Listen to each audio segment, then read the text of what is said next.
Hey everyone, welcome to Trayer Wilderness. Hello. I can see someone here saying that they are hoping to move to Idaho soon if it all works out. Awesome, you will love it. It is beautiful here. It is a gorgeous day today. I couldn't live, I love Idaho. Idaho has my heart for sure. Are you done pushing your way through there? Good morning, Miss Shelley. I'm going to really quickly share the link to the live on our Facebook page. How are you guys? I have a funny question for you while I'm doing this. How many of you love to mow the grass? Am I the only crazy person that absolutely loves mowing grass? I mowed yesterday in you can hear the mountain man out there now. There's a small section that I couldn't get to. It's a little rough and it was getting a little darker and I couldn't see and I didn't want to go hitting things last night and destroy our mower. So he's out there behind me doing a little mowing right now. But I absolutely love mowing my grass. It gives me great satisfaction and it's a really good workout. I was using the riding mower. We have a pretty large yard, but in the past, all of my mowing has been done, hang on missus, has been done by hand, and I absolutely love that. I've got a big dog here who wants to go outside. Hang on. Go on. Your big tubby butt should fit through there. All right. Okay, there we go. Otherwise she'd start crying. Welcome to my zoo. All the animals are out of the cages. Okay, so that's been shared. How are you guys in your neck of the woods? We are doing well. Things are very busy here and very crazy. As most of you know, we did sell our home, so we are gearing up to start rebuilding a new home, and we've had nothing but rain. So this sunshine is like such a tremendous blessing for us that things are starting to dry out. In the meantime, we are working on the home we just sold, doing some things, and also gearing up and getting our sawmill ready to move. And the mountain man is always fabricating something. I've got potatoes to can that I did not get to yet, but that is this week. I am finally feeling good. Praise God for that. I've really had about a 2-week setback, and it was quite insane. But I think, as Diana mentioned previously, that I believe that God is pushing all these lasts of the toxins out of my system so that I am healthy and really strong for our future build, because I need to be the mountain man's heavy and his right-hand woman. So I need to be prepared. So I'm thankful that Sunday things started turning around. My body started regrouping, and I am just so thankful that I am feeling well. Just wanted to see if there were any other messages. Yes, good morning, Miss Tammy, and good morning, afternoon, Miss Diana.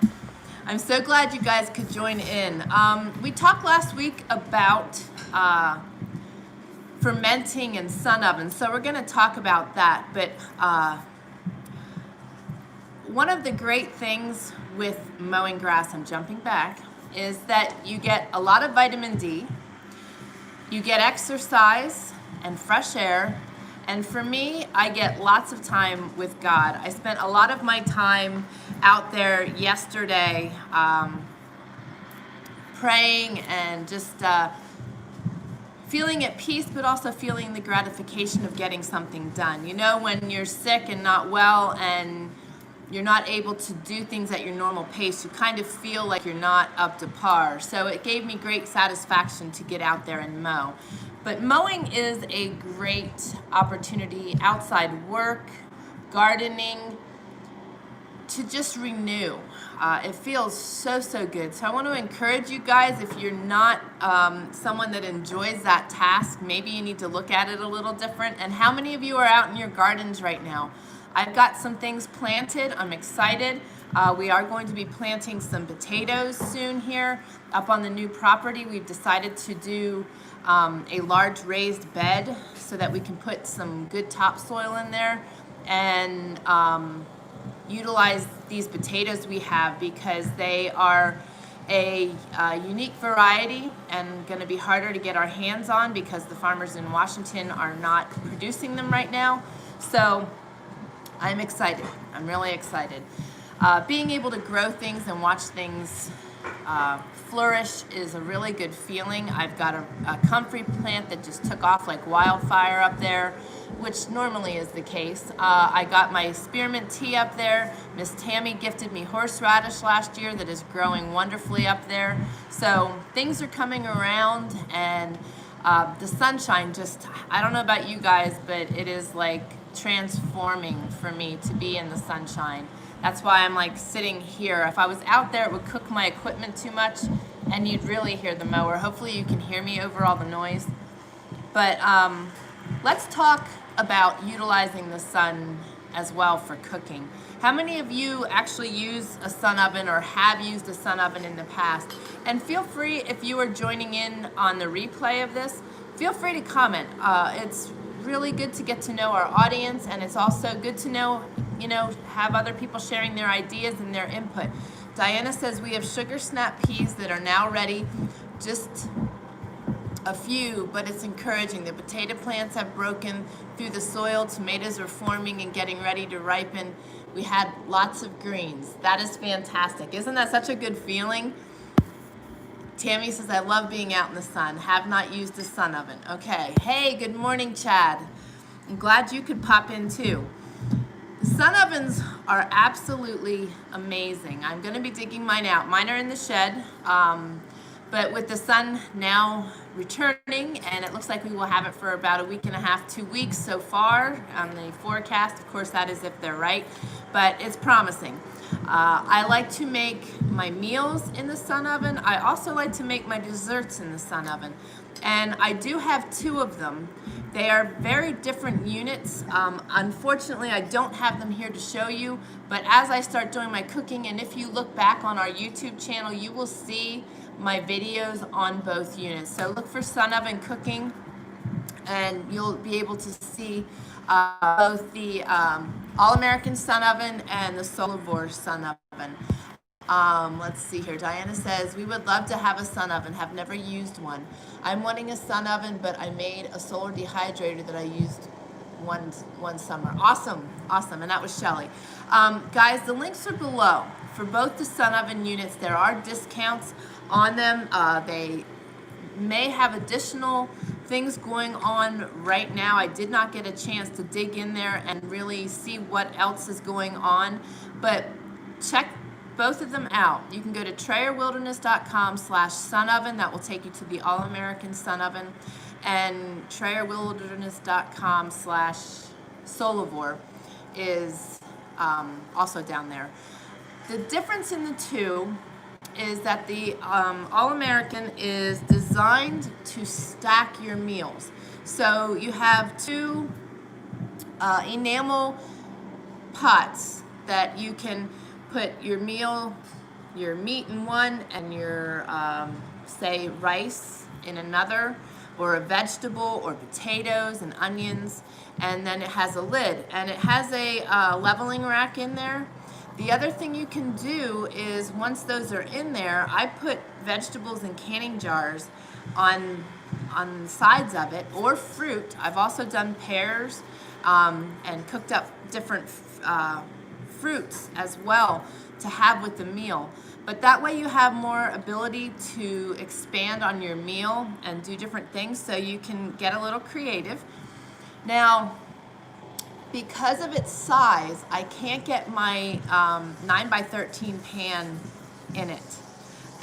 So I can only, when I want to do a dessert, or breads, I can only get the breads in there, or the dessert pan in there. I can't stack them in there. So because we were using them so heavily through all of our construction here, and I will be all summer long, that's the beauty of it, is that they're portable. So when we're at the other property, I can take it with, and have our meal cooking while we are working. And the trick to it is to be able to keep it turned with the sun. And if you can't, what you do is you set it where it's gonna, like in a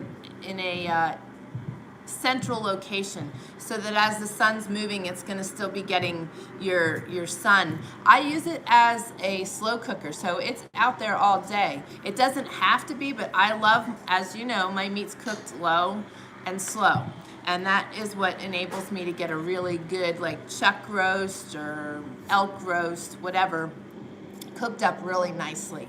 The trick is to get them out early. I like getting my sun ovens out like around 7 o'clock, 6:30, 7 o'clock, and just let it out there all day, and then we eat when we're ready. The desserts, though, work really nice in the Solavore. Okay, I will check that out, and interesting. Okay, I will, Diana just shared that the link wasn't working for the Solavore. So I will get that out there, because we do have benefits that extend to you guys. So I will put a link and highlight it in the comments below later.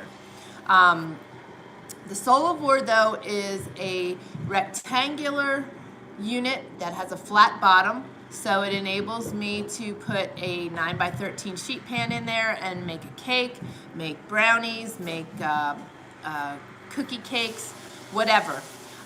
You can also, I can put my small roasting pan in there to be able to do a big batch of potatoes. You know, if we have a big meal going in the sun oven, I can add additional items in the Solavore. So it makes it absolutely phenomenal. All right, Chad, it's good to see you. God bless you too. Have a good day. Praying for you. So those are huge assets to our preps, both for homesteading or no matter where you are. The beauty of the sun ovens is it doesn't require a fuel. Now, if you have an overcast day, it's going to take longer to cook. If you don't have any sun, it's not going to cook as well. So you are based on having the sun. In the wintertime, the reflection off of the snow is amazing, and you can still cook things during the winter months. So it is an all year round item. Because we live off grid, because we utilize the sun for our power, of course it's only natural for us to utilize it for our cooking as well. Now, Shelley mentioned her dehydrator, and that is something that we are going to be heavily utilizing in the future, because dehydrated foods make it really easy to travel with. They're lightweight, they're easier to store as far as abundance. So we will be doing a lot of dehydrating in the future. Plus, you know, like Diana just said, she's got her tomatoes starting. And if you plant a lot of tomatoes and you have an abundance of tomatoes, one of the nice things to do is to dehydrate them. You can throw them still into soups. You can powder them and utilize them to make different sauces. So there are so many benefits to doing dehydrated and even freeze-dried foods. I will say that the freeze-dried foods have much greater flavor to them and taste them. But so the dehydrated foods are good. The freeze-dried is just a step above. But a freeze dryer is something that we wouldn't mind having on our homestead. That also is a huge benefit to be able to do your meats and freeze dry your meats and vacuum seal them. So there's a lot of benefits to having such items on the homestead. But the solar ovens are definitely and have definitely been a huge asset for us with our pace and the fact that we can't use we could, but we choose not to use a slow cooker because it pulls about 300 watts on a consistent basis, and if the sun goes behind the clouds, it utilizes then power from our batteries, and we want to be able to keep as much of our battery power as possible. So like I said, we're frugal. We try not to use the generator in as little as possible. All right, the other thing is, how many of you, we talked about fermenting, and many of you said that you would like to learn how to ferment and that it's something on your list. How many of you that are with me right now already ferment things?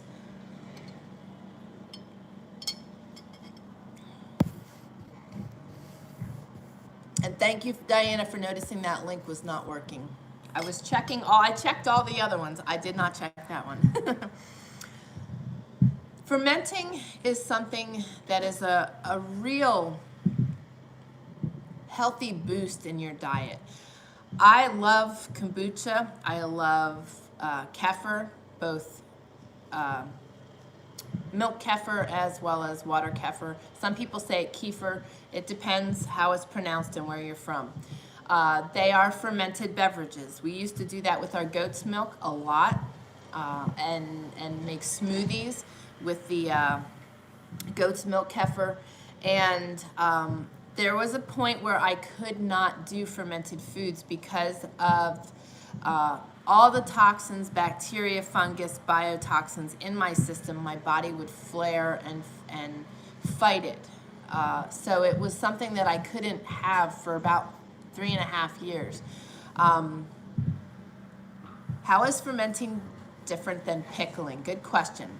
Pickling actually,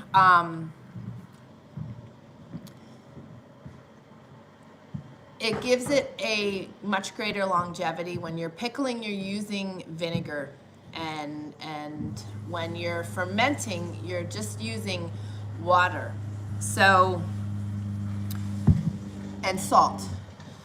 They both have a preserved life. They both will last longer. But I think the pickling will be an excessively longer time frame. Pickling also has its own flavors, but you can also use you can also flavor your ferments as well. Fermenting things is typically something that you're going to eat right away. Sauerkraut is something that is fermented, but you can jar and preserve that longer. So, and as far as pickling goes, the only pickling we've done is our pickles, and we've pickled green beans and asparagus. And those are something that we do, and then we jar and can, and therefore they have a much longer life on our shelves. I haven't done a whole lot more of the pickling, and fermenting, I will be honest, I am not an expert at it. We have fermented over the last 4 years and enjoy eating what we ferment. And I haven't really experimented with the lifetime of it, because anything that's made in my home disappears in a heartbeat. So I haven't really had a good opportunity to experiment on the longevity of the fermented foods that we've been doing because of it being devoured right away. Down below are some links for 2 of my most favorite books on fermenting and my go-to books for fermenting. One of them is by Wardy Harmon, and that is The Complete Idiot's Guide to Fermenting. And the other one is Nourishing Traditions, which is also a fabulous book. And I feel that both of those books would be really good physical books for your library.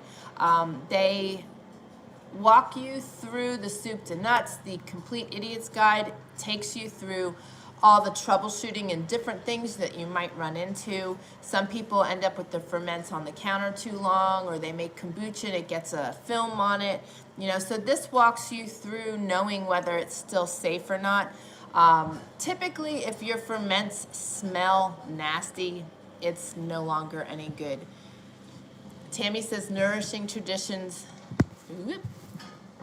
is awesome. I read it cover to cover. Yeah, it's a great book. And I would show you the books, but they're all packed away and I'm not quite sure where they are.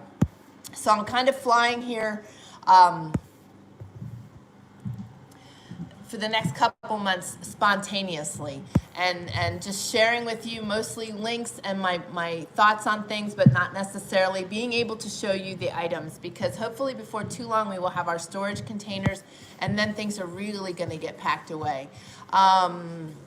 Shelly says, I love putting dehydrated blueberries in yogurt and let them rehydrate. It stops the blue liquid that stains. I love being able to put my dehydrated fruits in my smoothies and things like that too. the nice thing is that you can have them on hand. That is my greatest thing, but that's an awesome point. But just to be able to have them on hand in the winter months when something isn't fresh. I do have the frozen ones, but it's nice to be able to put the dehydrated ones in there and just have them come to life. And also to be able to utilize them by rehydrating them to make cakes and pancakes and pies. I really enjoy that. And Diana says, I have nourishing traditions, but not the other one. Woody Harmon is an absolute wealth of knowledge when it comes to fermenting any kind of food. You can find her school also by going to TrayerWilderness.com/tradcookschool, and that's abbreviated for Traditional Cooking School, and you can find that link down below. The other thing is the items you use for fermenting. I have a lot of crocks that I will be using in the future for sauerkraut. But right now, what I am using is mason tops, and you can find those by going to TrayerWilderness.com/mason tops. They are so easy to use, and their kits are very nice. The books that they come with are very informative and very detailed, and it enables you to utilize your wide mouth canning jars, which to me is I like to be able to utilize what I have, and to be able to have my counter lined up with large wide mouth quart jars. And you can do smaller sizes too, as long as it's a wide mouth. But I like to utilize, I also have the other nice bonus is you can use the gallon and a half jars too, which is nice, which is what I have been using to ferment my sauerkrauts in. I would post a picture of Nourishing Traditions, but it can't be done. Okay, no worries. Well, maybe I can share a picture of it later. But the link below will take you to the Amazon link, and you will be able to find it there. And the nice thing with Nourishing Traditions is she's got a series of varying different books, and she is a wealth of information also. I am totally forgetting her name right now. I think it's Sarah. If you want to share that, Tammy, that's fine. I can't think of her name right now, but if you take that link, you will see the rest of her books referenced as well. And there's a Nourishing Traditions for children. But the benefit of a fermented food, your pickling foods are really good for you too. Your kimchi, your pickles. We do dill pickles, lime and dill pickles. We do, oh, I just went blank. But those are really good for your, thank you, Sally Fallon is the author of the Nourishing Traditions. So you can look it up by name too if you wanted to. But the fermented foods are extremely good at helping to keep your good gut flora plentiful and healthy, and it helps to eliminate the bad gut flora. And where that plays a role is a lot of times you end up with candida being present in most Americans because of our food and all the big pharma meds. A lot of times the meds you are on will actually cause yeast infections and candida overgrowth. And candida overgrowth is really dangerous because it can cause other illnesses and diseases to take place in your body. So keeping those gut floras at a good level is really, really important. And by eating fermented foods or taking a probiotic, you can do that. But your fermented foods are a natural form of a probiotic. The other thing is sourdough. Sourdough is fermented, your yogurts and different cultures. I did put a link down below for Cultures for Health. It's TrayerWilderness.com/cultures for health. They have starter cultures. So the reason I shared that is because the mountain boy cannot have dairy. We could have started our own, yogurt with our goat's milk and used, store-bought yogurt to create that culture, but he couldn't have dairy. So we had to find non-dairy yogurts. For the longest time, that wasn't really an option. It was just coming around, and I found Cultures for Health that had the starter culture to enable us to create the culture within whatever dairy we wanted to use, non-dairy product. So whether it was goat's milk or almond milk or coconut milk, whatever. That way I had the culture and I could just start whatever we wanted to do. So if you're in that boat, you can utilize that. They also have kefir grains available and kombucha scobies available as well to enable you to start those. A little bit of information for you. If you've never done kombucha and you don't have a starter SCOBY, you can actually create your own by doing the same process but adding as your starter liquid some of your kombucha. Oftentimes they will create and start forming the mother in your kombucha. So just another tip for you. And for those of you that have family members that are unable to have dairy, goat's milk is digestible for most people that are unable to have dairy. So it is because of the milk casing and the casing in the and the milk fat in the cow's milk that keeps Austin from having the dairy. So he is able to actually have the goat's milk because it has less casing in it. So I wanted to share that for those of you that might have that struggle. And also to be able to get these cultures, to be able to start your yogurt or be able to make cheese utilizing the different milks. So, and I saw, yes, Diana says, bread and butter pickles are the only ones we really like. Okay, you'd probably like the lime pickles. It's very similar to the bread and butter pickles. They are fabulous. It is a recipe that Glenn's family utilized. I had never had them before, and I never really liked sweet pickles. I've always been a dill pickle kind of girl, but I really like the lime pickles. Shelly says dill pickle juice is really good to replace electrolytes. It is. It is very good. And the Mountain Boy used to actually, my one holistic doctor always said, kids are more intuitive than adults. They know what they need and they go after their cravings. One of the things that he would always crave was pickle juice and pickles. So after he would empty the jar, he would drink the pickle juice, or there were times when he would drink the pickle juice when there were still pickles in the jar. But he needed that in his system. So he knew. Diana says springtime raw goat's milk is the best. I miss it. Oh, I know. I miss our goat's milk so much. We had goats with such heavy, creamy milk, and it was just amazing. Another tip for those of you that are starting out with goats, my uncle used to raise goats, and as a kid, we'd always go and he'd make his goat's milk ice cream, and it tasted like you were eating the goat. It was horrible. The flavor that he added, like I remember he made a coffee one that was really good. But the reason that you taste goat when you drink goat's milk is because it wasn't flash frozen or instantly put in the refrigerator to get cold. So it takes on that gaminess of the goat.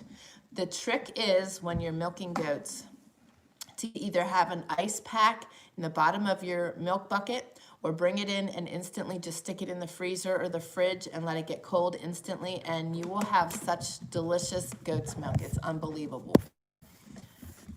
Okay, let's see. Shelly says, I sometimes use dill pickle juice and add oil for dressing for salads. You know, that's a fabulous idea. I never actually gave that a thought, but that is actually a really, really good idea. Especially for the bread and butter, that would give you like a sweet and sour dressing too. Nice idea, Shelly. I found a ranch dressing that I really, really like. We do non-dairy ranch dressing, and it can be tricky to find, and the one brand that we we utilize is like $5 for a jar, which is really hideous, but at the same time, it's something that the mountain boy could enjoy. He'd eat it with vegetables and so forth. So, and I have made my own in the past, but I've never found the recipe that is just perfect. I think I found it. So when I have confirmed that, I will share the recipe with you guys.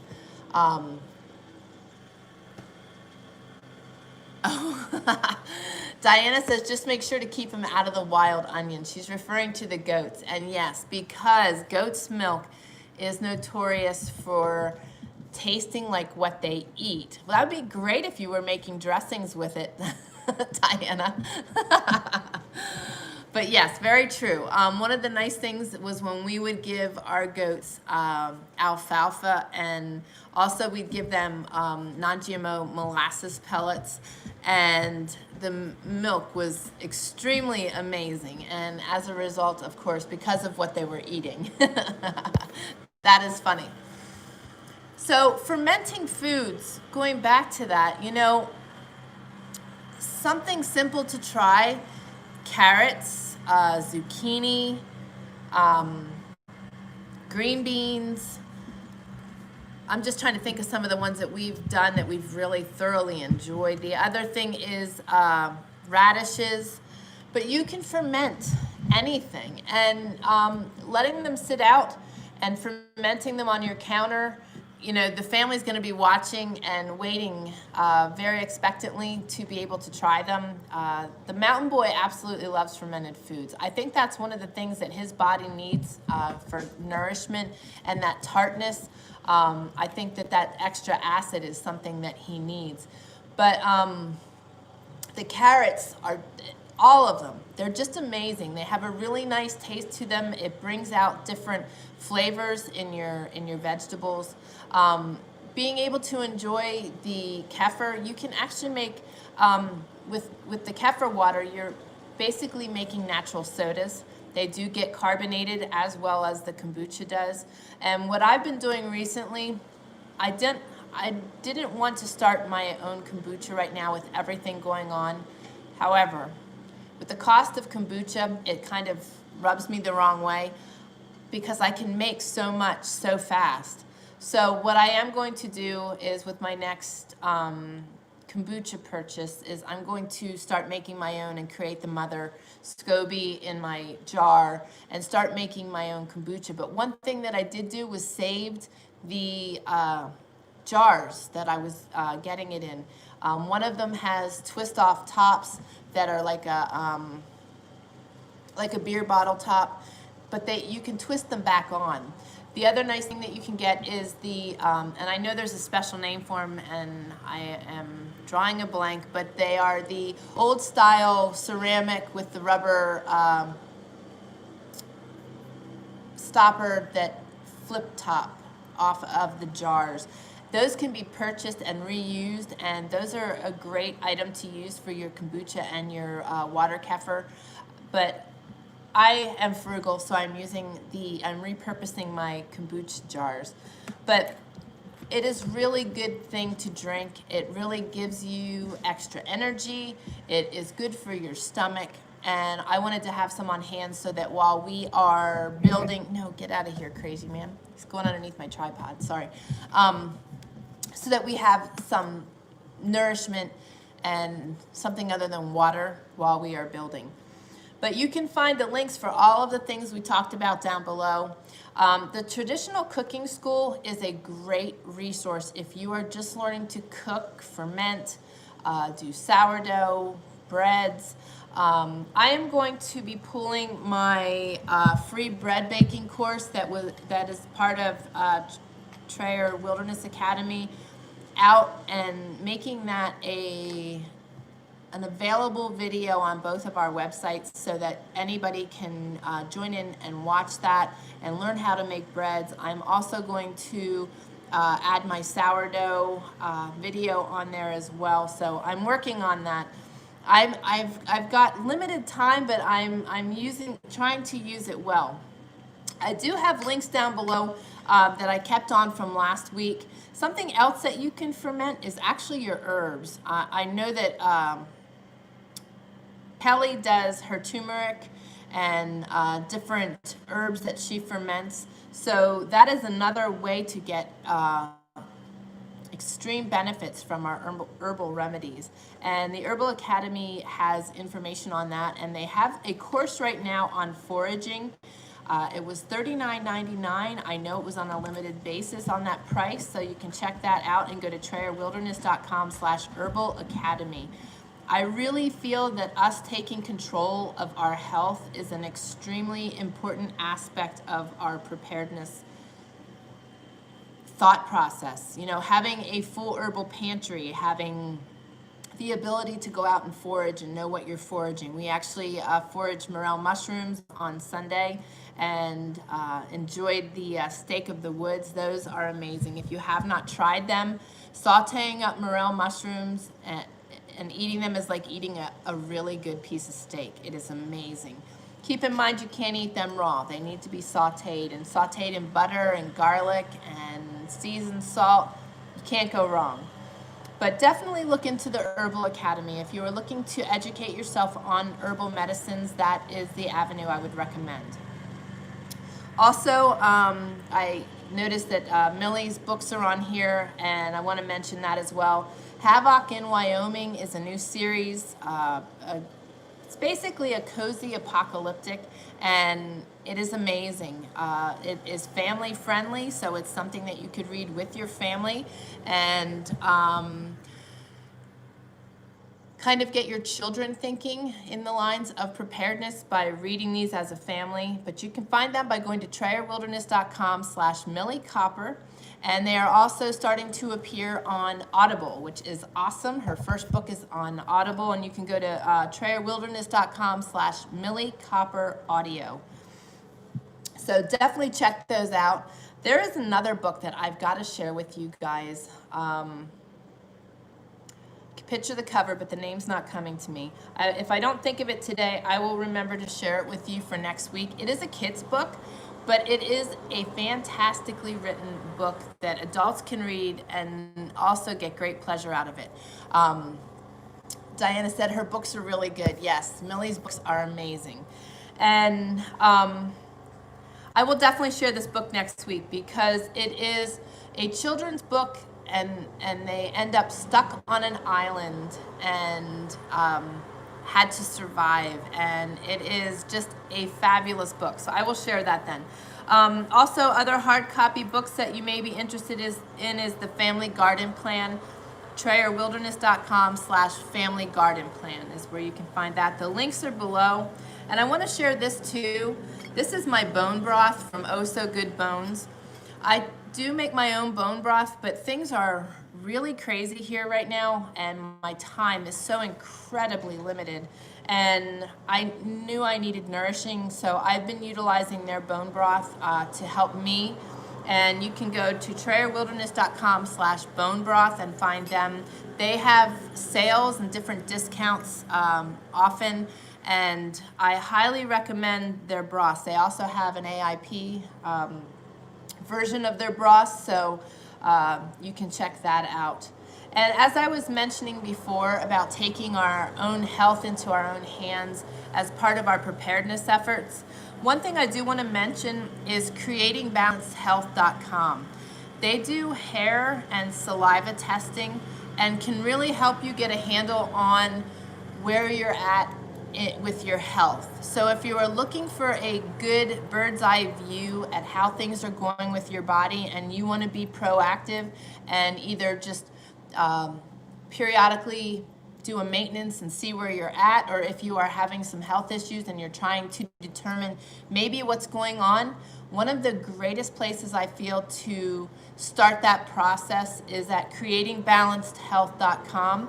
And when you check out, use coupon code TrayerWilderness and you will get a discount on your purchases there. We just did the Mountain Boy, and it was extremely helpful. I was on the nose with several things, but there were some other things that were detected. So I'm really grateful to have them as a resource. I also utilized them myself, and it was very helpful in getting my my body back on track of what it was missing in nutrients and what areas needed boosting. So definitely check them out.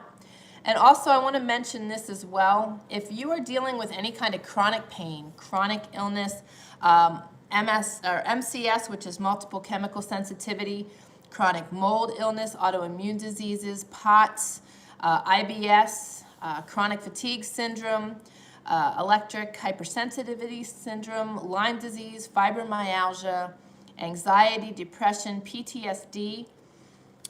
And if you're dealing with BII, breast implant illness as well, or food sensitivities, I want to encourage you guys to check out Retraining the Brain. By going to trayerwilderness.com/retrainingthebrain, you have the ability, our brains and our tissue of our body, through my process of healing, has just blown me away on the capabilities our body has and how God has designed us to be able to heal from different aspects of things, and how we are able to retrain the brain to work past illnesses. And I've seen the true effects. The mountain man witnessed it, that within a day of starting this process, that it was very visible. And what happens with our brains is our brains gets on a pathway, a negative pathway. It doesn't know whether it's positive or negative, it's just comfortable with it. And the other thing that happens is our bodies oftentimes get into a fight and flight loop, which is what happened with me.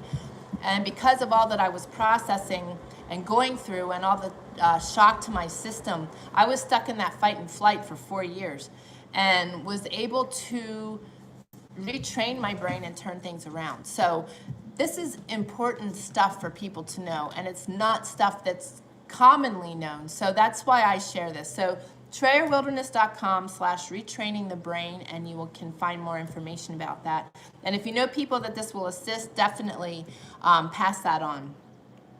Also, we have a very long prayer list, and I was unable to put that in the comments or the description of the video, so I'm going to add it to the comments as soon as we're finished.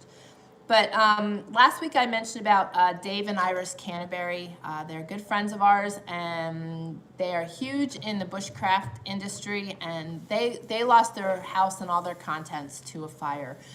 Praising God that no one was injured. They did lose their puppy, which was a horrible thing, but they are all alive and doing well. But if you want to help support them, instead of tithing the church and you wanted to tithe them, the link for that is down below. And I encourage you, if you feel led to do something like that, they are a good avenue.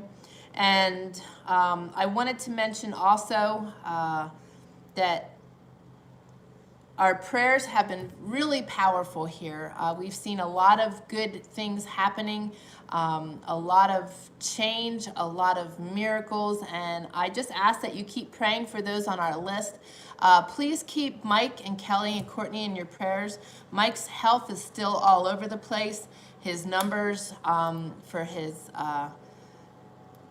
blood count is really going through the roof again. So if you could continue to help pray for his healing, we would so appreciate it, as well as for their financial needs through all of this as well. And continue to pray for Diana and Craig. Craig is having some health issues also, and they could really use your prayers there. Keep Chad in your prayers. He could use some prayers. And thank you for praying for Shelly. Your prayers were definitely felt and seen in the way God handled things there. But the list will be shared below. If you have a prayer need, please don't hesitate to share it. Even if it's something that's very personal, just let us know you need prayer, unspoken prayer. We don't need to know the details. We just need to know that you're in need of prayer. There's a lot of hurting and struggling people out there, and oftentimes we're either too afraid or embarrassed to ask for help, or don't feel that you're worthy. But trust me, you are worthy of prayer. You're worthy of our love, and God loves you no matter what. So please don't hesitate if you're in need to say something in the comments. You can email me at prayers@trayerwilderness.com if you would rather more personally discuss it. But please don't hesitate to do that. We have a really huge community of prayer warriors. So I wanted to read something to you today, and I want to share something with you. Well, let me read this and then I will share this with you. So the title is, What Are Your Values? The Bible verse is Proverbs 11:3. The integrity of the upright will guide them.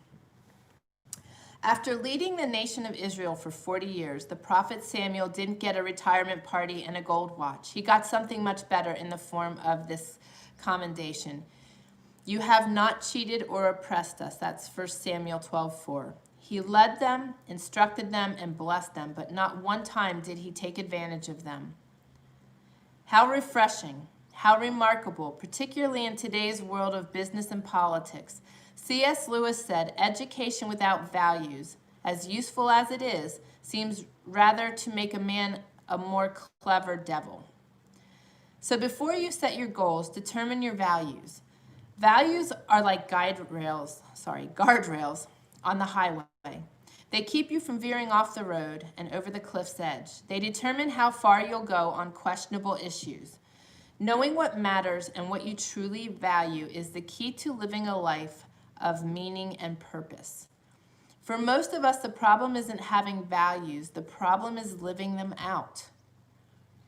We all value honesty, integrity, and forgiveness, but when we're pressed, do we really live them out? Especially when it costs us.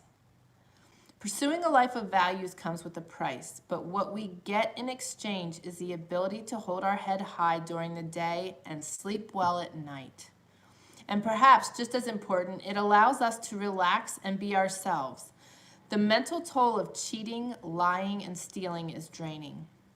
Trying to remember the lie you told someone last week so that today's lie will match up can literally wear you out. When you live a life of integrity, you don't have to worry about such things. So before you set your goals, determine your values. I wanted to share that today because last week I spoke about us really paying attention to our surroundings, being willing to speak up, being willing to hold true to our values. And, you know, one of the things I see often is people wanting to stand up for their values and their thoughts are good. What they want to accomplish is good. But when they choose to act upon it, they don't act upon it with integrity. And I feel that's what we're called to do. You know, in order to be a light, we need to walk the walk and talk the talk. So when we stand up with integrity and to the values we've set and the values we hold strong to from the Bible, and we do that in everything we do, even when we are, fighting against tyranny, it says a lot about our character. It says a lot about who we are. And not only that, I think that we will get a lot further when we act out and communicate out with integrity rather than by flesh. Because I'm seeing people acting out over this COVID-19 issue, and a lot of the things they're doing are not being done with integrity.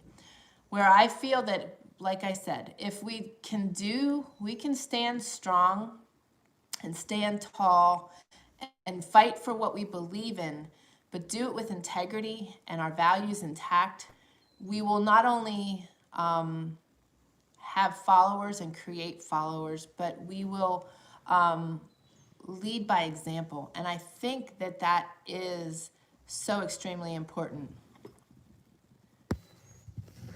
I just saw some messages come across here. Good morning, Deb. Good morning, good morning. Just have a few minutes before a 4-hour Zoom training for school job. That's a long meeting, but good luck, and I'm glad that you joined us. And Shelley says, wow, I have a work meeting in about an hour. I am grateful I don't have to worry about that. My meeting will be out in the sun or in a bedroom with drywall. So I'm thankful that I don't have to worry about that. And I'm really glad you guys take the time to join in when you can and how you can. And I hope you guys are gaining something from this. You know, I really feel that it is important for us to stand up, but I feel it's important for us to do it with integrity at all times. I feel that we can create something very powerful by holding true to our values and our biblical values, as well as doing it in a way with integrity. Like I said, I've just seen some things going on here in Idaho, just in Idaho, that are kind of disturbing. You know, they want to see change, they want change to happen, but it reminds me of something I experienced when Austin was young. We went into a meeting with a bunch of different parents to get different things available for our autistic children. And I will never forget this as long as I live, because it was quite a scene. But one of the parents, her approach to winning over the committee was to instantly stand on a chair and start screaming at them. I was mortified because, I mean, she sent me feeling, you know, wanting to pull back from her, and I just didn't see how her approach was going to solve anything, especially with the fact that the people that she was doing that to were people that were actually working for our children, and they were really angel-like people. They were people with good hearts that were really working hard on our behalf. So I know that in life we get wound up and we get excited and angered and all those negative emotions, and it causes us to act out at times. But if we can pull ourselves together enough to really try our best to walk with integrity, when we stand up for our values with integrity, that's what I'm saying, we will end up getting so much quicker what we need than if we take an approach of just going off the handle. And that's true in all aspects of life. I truly believe that, in our relationships with our spouses, in our relationship with our children. So it's just something to consider and something to think about. And one thing I said last week that I want to make sure is really clear, when I mentioned about us standing up for the COVID-19 and the different things that are taking place as a result of it, not the illness itself. I don't want it to come across that the illness doesn't matter and the lives lost don't matter. They truly, truly do. I don't want to shortchange that by any stretch. And I want it to be very clear that we are praying for all of those that have lost loved ones and those that have been affected by the virus itself. So I want to make sure that that was not how it came across. My biggest concern was that what we're seeing is not factual, and that there's been a lot of jaded results and jaded numbers and people utilizing the virus for their gain. That was more what I was trying to get across. But I want to make it very clear that, you know, we are praying for all of those affected out there and praying for those that have lost loved ones. It is a scary thing, you know, in that regard. As a matter of fact, our county has its first confirmed case of it. And, you know, Memorial Day weekend I felt was going to be a really good indicator of how things are going to go moving forward as far as the virus goes. Because for us here, there were so many people from Washington present in Idaho with their campers and their parties, and you know, our local little store was like jam-packed with all kinds of people from all different states. So if this virus is still spreading and there is concern, we will find out after this past weekend for sure. It was quite crazy. We didn't want to leave our homestead. The mountain man went out to get mail, I think it was Thursday, and he came back and said, we're not leaving until this is all over. He said there's just people everywhere. So just my thoughts on that. Let me see.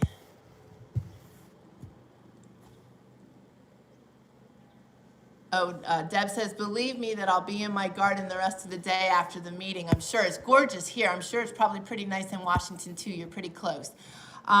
She also says, this is so good to hear and understand our body language. Yes. Diana says, responding instead of reacting, easier said than done. It is very much so easier said than done, especially when there's heart issues and issues of the heart, as far as that what we're talking about are things that are near and dear to our heart. You know, I understand that mother's reaction, but I also saw, standing back, that handling it differently provided different results. And I always, and still do, wear my heart on my sleeve when it comes to my family. And most of those meetings, I couldn't keep myself together because my heart was for my son, and it was an effort to fight for his livelihood and the best things for him. So it always ended up where I was just emotional, regardless how hard I tried otherwise. But it is a hard task, but we are challenged by it, and it's something that we need to work towards and focus on, because I think especially us as Christians, that if we can walk things out with more integrity and holding true to our values, which is hard. You know, it's like that said, you know, when it comes down, push comes to shove, you know, it can be really hard when you're in that place to stand strong for your values, whether it's peer pressure, whether it's whatever it may be. It's not always an easy task. Man, I can feel the back of my neck cooking. That sun is very warm and it feels so good. So those were my thoughts today. I wanted to talk about those things. We talked about fermenting. We talked about the sun ovens. Hello, Space Girl. I'm glad you made it. Yes, we are just wrapping things up, but I'm glad you made it, and hopefully you can watch the replay. We were talking about sun oven cooking, sun ovens, fermenting foods, and pickling, and good resources for all of the above. For sun oven cooking, by the way, I don't know if I mentioned it, but I did a lot of videos on making different desserts, breads, sourdough breads, meals, all kinds of things, crisps.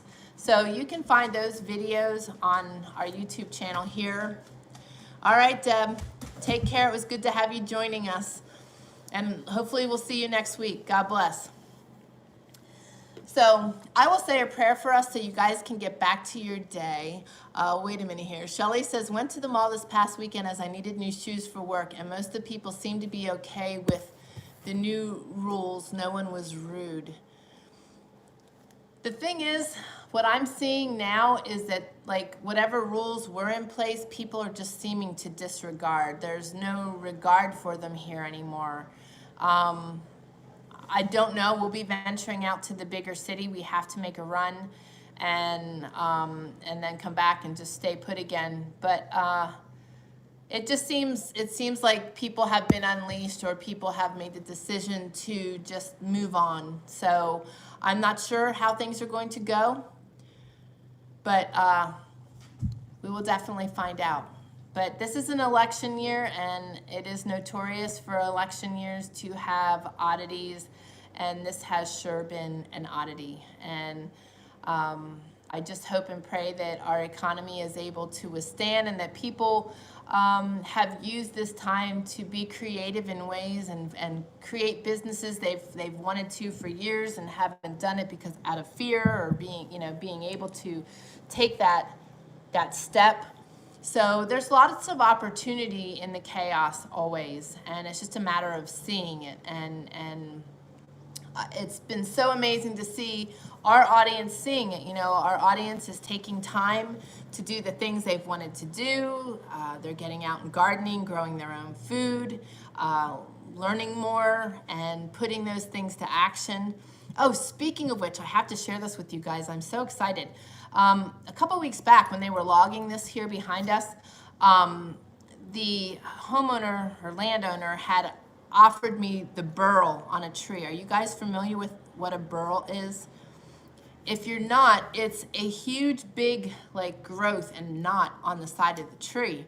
And a lot of times the really nice furniture that you see with a very unique top, oftentimes they're coffee tables and small tables, are made out of burls. That's a slice from a burl, and that's what gives it that unique design.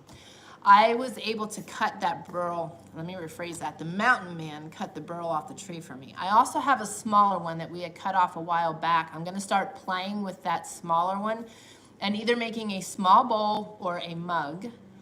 And the big one, I want to make a big bread bowl with. So I want to start working on that in my spare time, which will be evenings, or on my Sundays. And I want to try to get that bread bowl made because it's better to work with the burls when they're green. The small one I have is started to dry, but this burl is green. So I'm super, super excited. I want to try to keep all the character because when you cut it off, it still has all the bark and that on it. And I want to try to keep a lot of that character in the bowl or the mug. So I'm super excited about that. Space Girl says, beautiful, we have a coffee table made from a California redwood burl. Oh, that's so awesome. And this is just, this was a lodgepole pine. So it's pretty standard wood, pretty much all the same coloration. There are some blue pines out here, and there's also the red fir. The red fir has really a lot of color in it. So I'm always hoping and looking for one of those. The mountain man is hoping to start making some red fir furniture. We have access to some red fir. And once we are in place and his shop is in place, which will be a storage container, by the way, we will be filming that and sharing with you how we are turning a 40-foot storage container into a shop for him, and then another 40-footer will be storage and my she cave and workspace for leather work and different things, and some of my woodworking. And then at the end of that container, we'll do the walk-in freezer and a butcher shop. So totally excited and very stoked about this process. And with this dry weather, I'm super excited too, because hopefully by the end of the week we can get the rest of our stone and get that leveled out for our storage containers. And if it stays dry, we can get those storage containers back here, which will be life-changing because it's a disaster. But the drywall is gone. Woohoo! I'm so excited. We no longer are tripping over dogs and drywall and individuals, and so it's starting to take shape. It's all coming around, but it'll certainly be a lot nicer when we can get our stuff out of here and also start building our home. So I'm very excited. So I'm going to say a prayer to get you guys back into your day. I thank you guys for joining me too. That this is just, you guys are a blessing to me as well. So Papa, thank you so much for this beautiful weather, this beautiful day. Thank you for the time of fellowship and community that we have here. Thank you for being able to learn from one another and share from one another, and also pray for one another. Just strengthen everybody that's present and watching the replay. Just be with them with their needs. Show your presence, wrap your loving arms around them, and guide and direct their path.